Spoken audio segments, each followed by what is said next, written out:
जय श्री राम। नमस्कार साथियों, आप सभी का लेवल अप स्टडी चैनल पर स्वागत है। और मैं आज से आपके लिए रसायन विज्ञान लेकर आया हूं ताकि आगे आने वाले एग्ज़ाम्स राजस्थान पुलिस हैं और railway group D NTPC CBT 2 के लिए साइंस बहुत ही अपना महत्वपूर्ण रोल अदा करेगी। खास तौर से ग्रुप डी के अंदर लगभग 25 क्वेश्चन सिर्फ और सिर्फ साइंस से आएंगे और लगभग बायोलॉजी और फिजिक्स के वीडियो अपलोड कर चुके हैं, लेकिन केमिस्ट्री का संपूर्ण सिलेबस अब आपको लेवल अप स्टडी चैनल पर एक बहुत ही अच्छा कंटेंट मिलने वाला है। तो साथियों चलो स्टार्ट करते हैं आज से हम रसायन विज्ञान।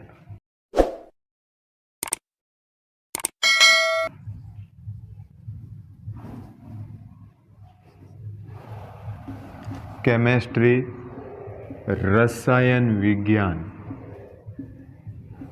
देखिए साथियों, जब फिजिक्स पढ़ाना स्टार्ट किया था तब हमने बता दिया था तीनों सब्जेक्ट के बारे में इंट्रोडक्शन, फिजिक्स के बारे में इंट्रोडक्शन बताया था, केमिस्ट्री के बारे में भी बताया था, तो बायोलॉजी के बारे में भी बताया था, आपको सभी की ब्रांचेज के बारे में बताया था साइंस की।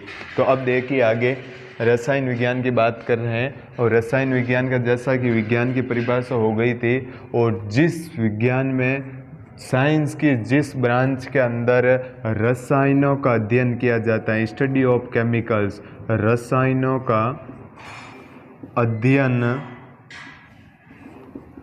किया जाता है, उसे क्या कहते हैं? रसायन विज्ञान। The study of chemical, study of chemical, जिसमें रसायनों का अध्ययन किया जाता है वो क्या होते हैं? रसायन विज्ञान। ठीक है, अब आगे चलते हैं। आगे देखिए, अगर इसके पिता या इसके जनक की बात कर ले तो इसका जनक कहा जाता है लेवोसियर को। किससे को कहा जाता है? रसायन विज्ञान का पितामह लेवोसियर को पितामह कहा जाता है। और अगर आपको जीव विज्ञान का पूछ ले कि जीव विज्ञान का जनक कौन है, या फिर जीव और जंतु विज्ञान दोनों का जनक पूछ ले, तो इन दोनों का जनक है अरस्तु। कौन है? अरस्तु। ठीक है, जीव विज्ञान और जंतु विज्ञान का। और अगर एक होता है चिकित्सा विज्ञान और दूसरा होता है वनस्पतिक विज्ञान। ब्रांचेज ध्यान रखना, काफ़ी बार इन ब्रांचेज के पिता या जनक के बारे में पूछ लेते हैं। तो चिकित्सा विज्ञान का पिता कौन है और वनस्पतिक विज्ञान का कौन है? तो वनस्पतिक विज्ञान का तो है थियोक्रेटस, और चिकित्सा विज्ञान का कौन है? हिपोक्रेटस। कहीं कहीं बार हमारे चरक के बारे में भी आ जाता है, तो वो अगर हिपोक्रेटस नहीं है तो हमें कौन सा ऑप्शन सही करना है? चरक। महर्षि चरक के बारे में अगर आपने हिस्ट्री पढ़ी थी तो सभी को पता ही होगा। ठीक है, ये है जनक के बारे में ध्यान रखना। अगर आपको फिजिक्स भौतिक विज्ञान के पिता की बात कर ले तो जो परंपरागत एंशियंट या फिर क्लासिकल फिजिक्स के पिता की बात कर ले तो इसका पिता कहा जाता है न्यूटन को। और आधुनिक भौतिकी के पिता की बात कर ले कि आधुनिक भौतिकी के पिता कौन है, तो आधुनिक भौतिकी के पिता कहा जाता है अल्बर्ट आइंस्टाइन को। किसको कहा जाता है? अल्बर्ट आइंस्टाइन को आधुनिक भौतिकी के पिता कहा जाता है। यह हुई हमारे जनक के बारे में बात। और अब हम नेक्स्ट और फर्स्ट चैप्टर करने जा रहे हैं रसायन विज्ञान का, तत्व यौगिक मिश्रण। तो देखिए साथियों, एक ही भी कॉन्सेप्ट पीछे नहीं रहेगा, A to Z आपको पॉइंट बता दिए जाएंगे तथा एक भी क्वेश्चन पीछे नहीं छूटने वाला है। तो देखिए स्टार्ट करते हैं। अब हम तत्व यौगिक और मिश्रण के बारे में बात करते हैं कि तत्व यौगिक मिश्रण ये राजस्थान पुलिस कांस्टेबल में भी है, आरआरबी ग्रुप डी के अंदर भी है, एनटीपीसी के अंदर भी है। तो देखिए साथियों, आगे वाले वैकेंसी सभी के अंदर अपना साइंस महत्वपूर्ण रोल अदा करेगी, तो गौर से पढ़िएगा, एक भी कॉन्सेप्ट नहीं लगा। और इतना अच्छा कंटेंट आपको लेवल अप स्टडी के अलावा कहीं पर भी नहीं मिलेगा। तो देखिए, अब आप सभी को ये तो पता ही होगा, और सबसे पहले हम पढ़ रहे हैं परमाणु। नॉर्मली आप परमाणु के बारे में सब कुछ जानते होंगे कि परमाणु क्या होता है, परमाणु किसे कहते हैं, आपने छोटी क्लास के अंदर पढ़ा ही होगा। और परमाणु के बारे में हम विस्तार से चर्चा नेक्स्ट चैप्टर हम परमाणु वो संरचना के बारे में पढ़ेंगे, तब आपको अवश्य उसके संपूर्ण विस्तार से परमाणु के बारे में बता दिया जाएगा। लेकिन अभी परमाणु के बारे में सिर्फ और सिर्फ आप ये 2 या 3 बातें ध्यान रखिएगा, ठीक है। वो परमाणु सिद्धांत किसने दिया, वो सब कुछ किसने दिया, आगे परमाणु संरचना नेक्स्ट चैप्टर होगा, उसके अंदर हम चर्चा करेंगे। तो देखिए सबसे पहले परमाणु होता है वो एक सूक्ष्मतम, सबसे सूक्ष्मतम, अगर पूछ ले कि किसी भी पदार्थ की सबसे सूक्ष्मतम अवस्था कौन सी होती है, तो वो सबसे सूक्ष्मतम अवस्था कौन सी होती है, वो है परमाणु। किसी भी पदार्थ की सबसे सूक्ष्मतम अवस्था को क्या कहा जाता है, उसे कहा जाता है परमाणु। क्या कहा जाता है, परमाणु। और परमाणु अविभाज्य हैं, परमाणु को कभी भी विभाजित नहीं किया जाता है, परमाणु को कभी भी क्या नहीं किया जाता, विभाजित नहीं किया जाता है। ये क्या है, अविभाज्य है परमाणु। और परमाणु, प्रत्येक परमाणु सभी अभिक्रिया के अंदर भाग लेता है। अभिक्रिया के अंदर सभी परमाणु क्या लेते हैं, भाग लेते हैं अभिक्रिया में, ठीक है। अभिक्रिया में क्या लेते हैं, भाग लेते हैं सभी परमाणु। ये है, इतना सा ध्यान रखिएगा। सबसे सूक्ष्मतम अवस्था पदार्थ की कौन है, परमाणु। और परमाणु क्या है, एक अविभाज्य है, अविनाशी है, इसको ये भी बोल सकते हैं अविभाज्य, अविनाशी। और अब प्रत्येक परमाणु क्या करता है, अभिक्रिया में भाग लेता है, ठीक है। ये हो गया परमाणु के बारे में। अब हम समझते हैं आगे, देखिए तत्व के बारे में समझते हैं। देखिए साथियों, 2 परमाणु है, परमाणु और परमाणु। तो देखिए अगर 2 परमाणु हैं और वो पास पास में आ जाए, 2 परमाणु क्या करते हैं, एक तो पास पास में आ जाए और दूसरा होता है पास पास में आकर क्या कर ले, रासायनिक अभिक्रिया कर ले, एक दूसरे से क्या कर ले, रिएक्शन कर ले, तो उसको क्या कहते हैं। और जब अभिक्रिया नहीं करते हैं तो उसको क्या कहते हैं, इसके बारे में पढ़ेंगे। जैसा कि क्लास के अंदर हम बैठते हैं, पूरी क्लास के अंदर तो बॉयज़ 2 बैठे रहते हैं, तो वो क्या करते हैं, अभिक्रिया नहीं होती है, दोनों अलग अलग बैठे रहते हैं, लेकिन क्या करते हैं, पास में बैठ जाते हैं, ठीक है।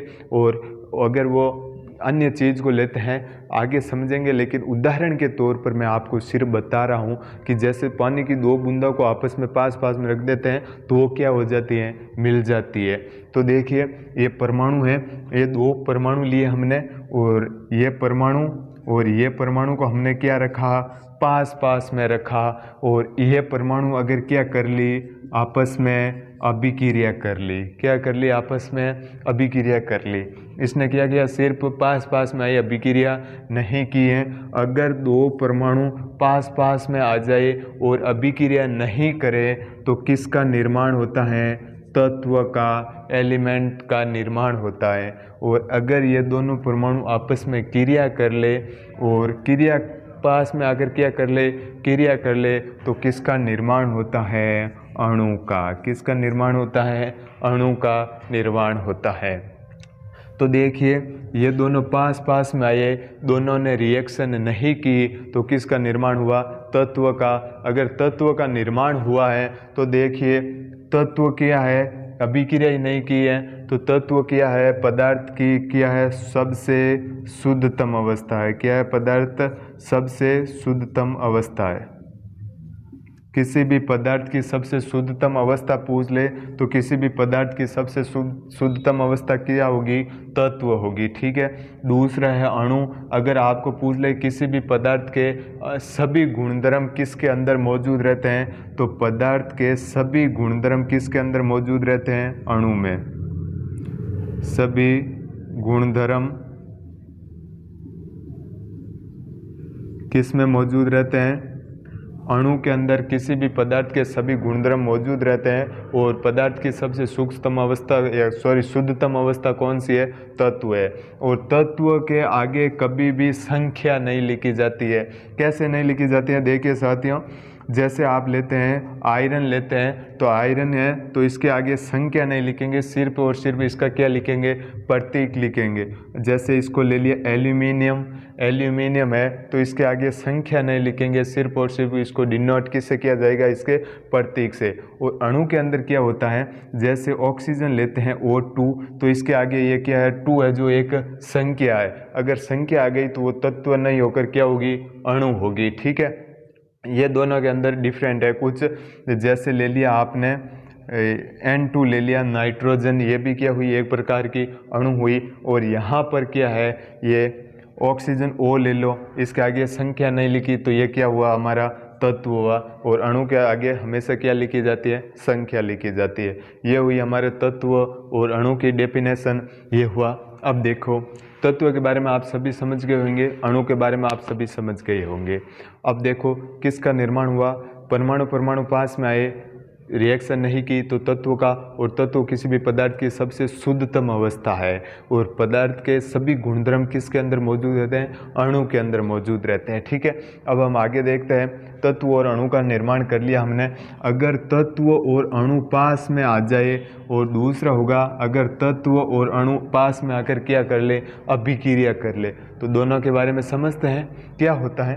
तो देखिए अगर अणु तथा तत्व पास पास में आ जाए और अभिक्रिया नहीं करते हैं तो किसका, मिश्रण का। और ये दोनों पास पास में आकर रिएक्शन कर ले तो किसका निर्माण होता है, यौगिक का निर्माण होता है। किसका निर्माण होता है, यौगिक का निर्माण होता है। जैसे आपको बता देते हैं कि जैसे वायु है, वायु के अंदर आप सभी ने देखा होगा, वायु के अंदर O2 है, वायु के अंदर N2 है, वायु के अंदर CO2 है।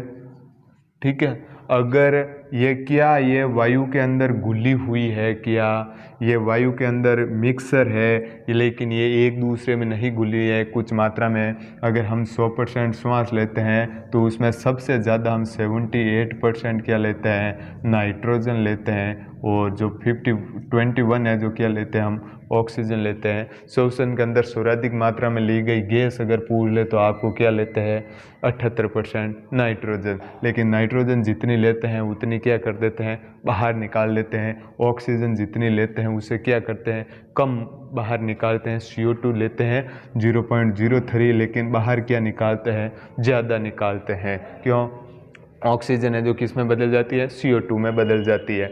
अगर ये रिएक्शन नहीं करे आपस में और पास पास में आए तो किसका निर्माण होता है, मिश्रण होता है। और अगर ये क्रिया कर ले, हम क्रिया करवाते हैं, जैसे N2 तथा O2 दोनों की क्रिया करवा दी तो या तो N2O का निर्माण होगा या फिर क्या होगा, NO2 का निर्माण होगा।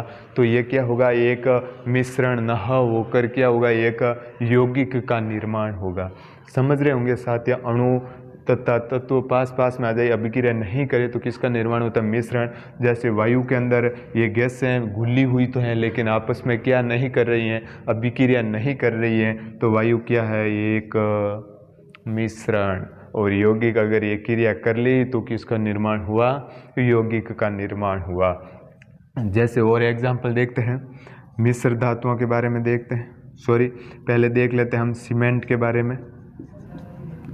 सीमेंट मेरे को बताइए किस किस से मिलकर बनी हुई है। सीमेंट एक तो सिलिका होती है, SiO2 मिट्टी, और दूसरा होता है चूना, CaO।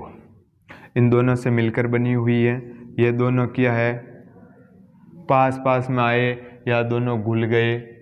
देखिए ये दोनों पास पास में आए हैं तो किसका निर्माण होता है, यह सीमेंट एक प्रकार का किसका एग्जाम्पल होगा, मिश्रण का उदाहरण होगा। जैसे सभी मिश्र धातुएं की बात कर ले कि सभी मिश्र धातुएं हैं तो वो क्या हुई, सभी मिश्रण के उदाहरण है। तो छोटी क्लास के अंदर आपने पढ़ा ही होगा कि 2 या 2 से अधिक तत्वों के एक निश्चित अनुपात में मिलाने पर जिसका निर्माण होता है वो क्या होता है, यौगिक होता है। ठीक है, और मिश्रण के बारे में आप समझ गए होंगे, तत्व, अणु, परमाणु, तत्व और यौगिक, मिश्रण, इनके बारे में आराम से समझ गए होंगे कि ये क्या क्या होते हैं। अब हम मिश्रण के बारे में चर्चा करते हैं कि मिश्रण क्या होता है। साथियों अब देखते हैं मिश्रण के बारे में। मिश्रण कितने प्रकार का होता है? मिश्रण पूछ ले तो दो प्रकार का होता है, समांगी मिश्रण और दूसरा क्या होता है? विसमांगी मिश्रण। क्या होता है? विसमांगी मिश्रण। कितने प्रकार का होता है? दो प्रकार का मिश्रण होता है, समांगी मिश्रण तथा विसमांगी मिश्रण। समांगी मिश्रण किसे कहते हैं? दोनों को साथ साथ में कंप्लीट करेंगे। ऐसा मिश्रण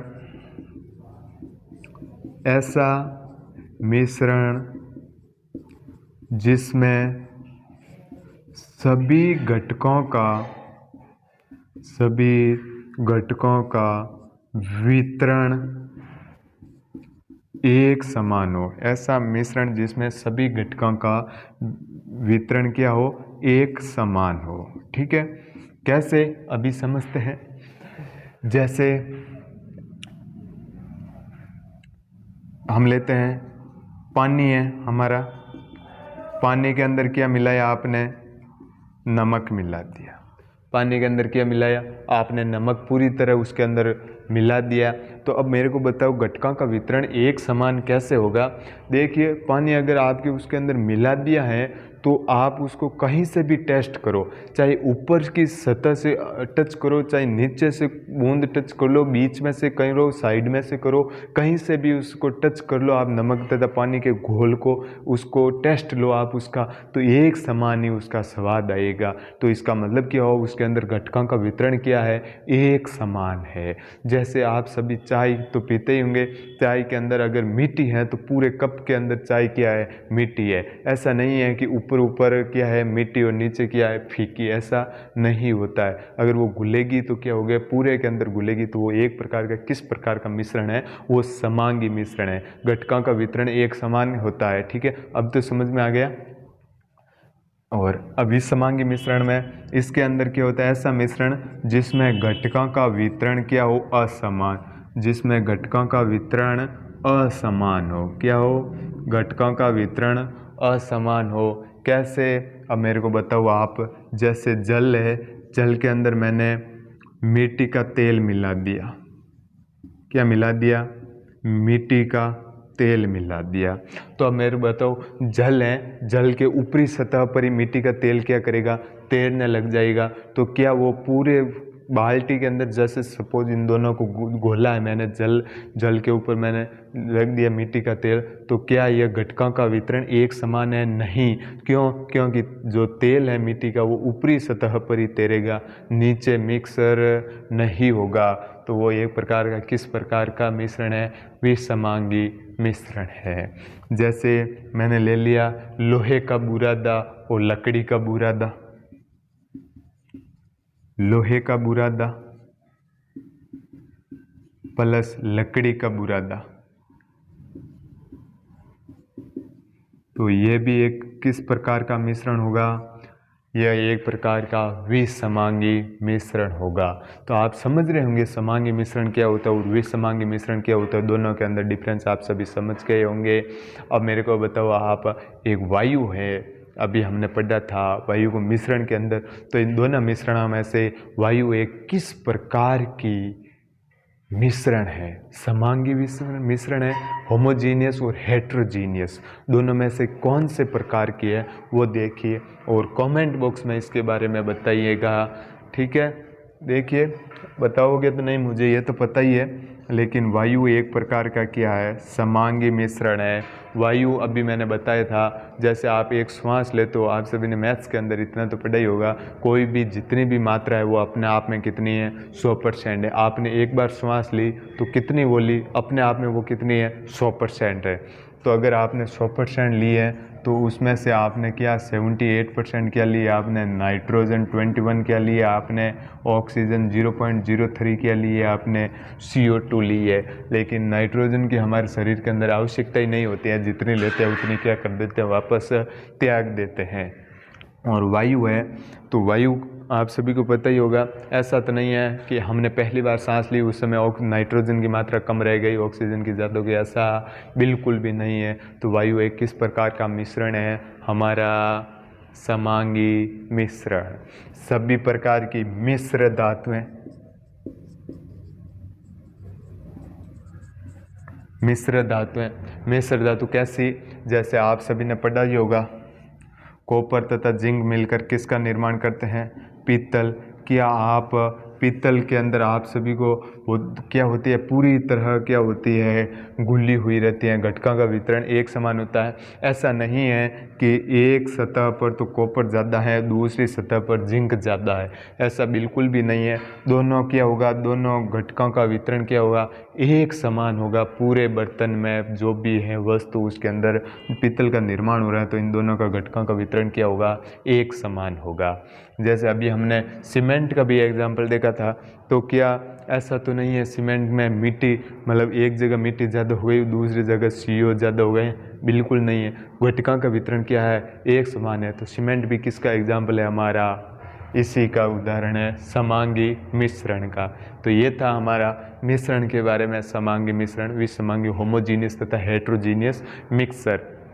तो अब आपको पता ही होगा, अगर आपको पूछ ले पदार्थ की सबसे शुद्धतम अवस्था कौन सी है, तो पदार्थ की सबसे शुद्धतम अवस्था पूछ ले तो कौन सी, हमारी तत्व। और पदार्थ के सभी गुणधर्म किस में मौजूद रहते हैं, तो वो किस में रहते हैं, अणु में। और पदार्थ की सबसे सूक्ष्मतम अवस्था पूछ ले तो वो क्या होती है, हमारी परमाणु, एटम। ठीक है, अणु, मॉलिक्यूल, तत्व, एलिमेंट्स, ठीक है, ये होते हैं। और फिर हमने देखा था कि अगर तत्व तथा अणु पास में आ जाए तो किसका निर्माण होता है, पास में आ जाए, एक्शन रिएक्शन नहीं करे तो क्या होता है, मिश्रण। और दोनों आपस में रिएक्शन कर ले, अभिक्रिया कर ले तो किसका निर्माण होता है, यौगिक का निर्माण होता है। उसके बाद में हमने मिश्रण के बारे में पढ़ा था, मिक्सर, होमोजीनियस तथा heterogeneous, 2 types of mixer. One of them था हमारा होमोजीनियस। होमोजीनियस ऐसा मिश्रण जिसमें घटकों का वितरण क्या हो, एक समान हो, और जिसमें घटकों का वितरण असमान हो। एग्जाम्पल आप सभी को एग्जाम्पल के थ्रू बिल्कुल पूरा समझ में आ गया होगा कि किस प्रकार का होता है। बिल्कुल साथियों, देखिए जो अणु होते हैं ना, 1 मिनट रुक जाइए आप। जो अणु होते हैं ये क्या होते हैं, समपरमाण्विक और विषम परमाण्विक दोनों भी हो सकते हैं। कैसे, वो देखिए। समपरमाण्विक अणु जैसे ऑक्सीजन और ऑक्सीजन मिलके किसका निर्माण हुआ, O2 का। और यहाँ पर C+O2 मिलकर किसका निर्माण हुआ, CO2 का। समपरमाणु मतलब समान है, ऑक्सीजन और ऑक्सीजन मिलकर O2 का निर्माण हुआ। तो ये किस प्रकार का है, एक अणु हो गया समपरमाण्विक। और यहाँ पर एक कार्बन है, दूसरा ऑक्सीजन है, दोनों मिलकर CO2 का निर्माण हुआ। तो ये दोनों क्या है, विषम है, C अलग है और ऑक्सीजन अलग है, कार्बन तथा ऑक्सीजन। तो ये एक प्रकार का किस प्रकार का हुआ, विषम परमाणुक। और ये ध्यान रखिएगा, जो विषम परमाणुक अणु होते हैं वो क्या होता है, इसको हम क्या बोल सकते हैं, यौगिक भी बोल सकते हैं। सभी विषम परमाणुक अणु होते हैं वो क्या होते हैं, यौगिक होते हैं। इसका एग्जाम्पल हमने देखा ही था पीछे। यहाँ पर O2 नहीं आकर वो आ जाता ऑक्सीजन का त्रिपरमाणुक O3 ओजोन, वो भी क्या होता है, एक समपरमाणुक होता। लेकिन यहाँ पर अगर और अदर कोई भी ले ले, जैसे हमने ले लिया और नाइट्रोजन तथा जैसे कार्बन तथा यहाँ पर ऑक्सीजन ही लिया तो कार्बन मोनोऑक्साइड का निर्माण हुआ। तो ये एक प्रकार का क्या होगा, ये बताओ मेरे को, यौगिक होगा या मिश्रण होगा, यौगिक होगा। क्यों, क्योंकि दोनों की क्या होगी, अभिक्रिया हो गई। मिश्रण क्या होते हैं, अगर पास पास में आ जाते, ठीक है, ये होता है हमारा। और अब हम जल में घुलनशीलता की बात कर ले कि जल में सबसे ज़्यादा घुलनशील कौन है और सबसे कम घुलनशील कौन है। 2 तथा H2O है जो जल के अंदर क्या है, कम घुलनशील है। और जल के अंदर अधिक घुलनशील की बात कर ले कि जल में अधिक घुलनशीलता के आधार पर पूछ ले तो वो क्या होता है, N2 तथा O2। ये दोनों जल के अंदर क्या होते हैं, अधिक घुलनशील। ठीक है, ये हो गया कम घुलनशील। और अगर आपको ईथर के बारे में पूछ ले तो ईथर क्या होता है, जल के अंदर इसको घुला दिया जाए तो ये परतों के रूप में क्या हो जाता है, जम जाता है। तो नेक्स्ट यहाँ पर इसी क्लास को यहीं पर स्टॉप करते हैं साथियों। आप सभी को समझ में आराम से आएगा होगा। अब नेक्स्ट वीडियो, एक और वीडियो बनेगा छोटा सा, और हमारा पूरा मिक्सर, ये जो तत्व योगी मिश्रण चैप्टर है ये कंप्लीट हो जाएगा। अब यहाँ पर हमें वो विधियाँ के बारे में पढ़ना है, मिश्रण को किस प्रकार से अलग किया जाता है, जैसे निस्यंदन है, आसवन है, प्रभाज्य आसवन है, क्रिस्टलीकरण है, ठीक है। ये सभी प्रकार की विधियाँ के बारे में अगले वीडियो में पढ़ेंगे। जय हिंद साथियों, आज के लिए इतना ही। आप सभी को राम राम, जय गौ माता की।